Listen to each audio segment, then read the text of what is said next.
You might have been saving the wrong version of your plots this whole time without even realizing it. If you're making a figure in an IDE, Matplotlib will typically draw it in a separate interactive window.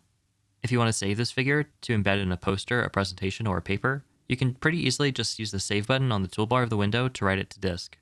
Saving the figure from the interactive window will actually use the canvas size of the window at the moment you hit save, and not whatever you specified in your script. This means that if the window is resized, it will save at that resized resolution and aspect ratio. What you may not have realized, and I certainly didn't until embarrassingly recently, is that the interactive plot renderer uses both the canvas dimensions and the canvas DPI to determine how to draw that window. This is not noticeable if you always use the default DPI, but becomes perplexingly apparent when you try to use a higher resolution like 300 DPI. This is because Matplotlib decides how big to draw the window in pixels by multiplying the canvas dimensions by the DPI. By default, the value is 100.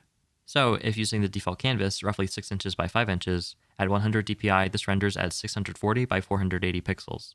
The same figure at 300 DPI will render on your screen at 1920 by 1440 pixels. So, if you're trying to draw a larger figure at 300 DPI, there's a very good chance that your screen does not have enough pixels to render the window, and it will automatically get resized.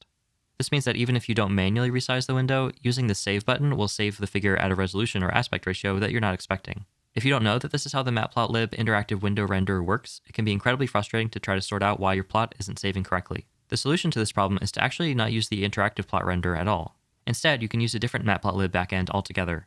The syntax for this is extremely simple. Simply tell Matplotlib to use the backend that you want instead of the default.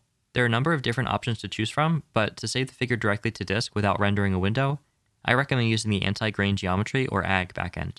Check out the related full-length video for more tips on how to make clean, professional-looking figures with 5 times less frustration.